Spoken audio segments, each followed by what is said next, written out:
বাংলাদেশের সংবিধানকে ৭১-এর পরিপন্থী করে তোলা না হয়, ৪ লক্ষ মা বোনের সম্মান, অগণিত শিশু হত্যা, ৩০ লক্ষ মানুষের জীবন দিয়ে এই দেশ স্বাধীন হয়েছিল। আপনারা নিশ্চয়ই সে কথা ভুলে যাননি, আপনারা কখনোই ভুলে যাবেন না।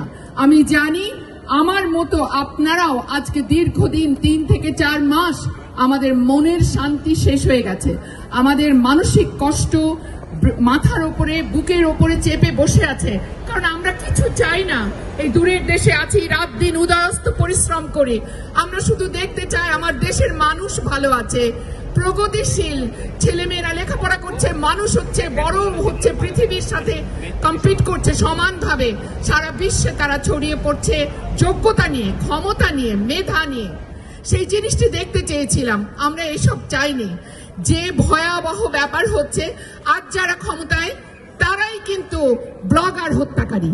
আজ যারা আনসারুল্লাহ টিম আপনারা জানেন, হিজবুত তাহরির আপনারা জানেন, শিবির আপনারা জানেন, আপনারা রুখে দাঁড়ান।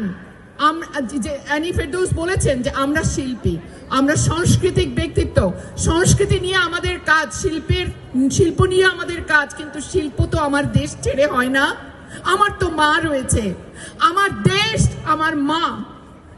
আমি তো আমার মাকে অস্বীকার করতে পারবো না, আমার মায়ের দুঃখে তো আমি না খেতে পারবো না।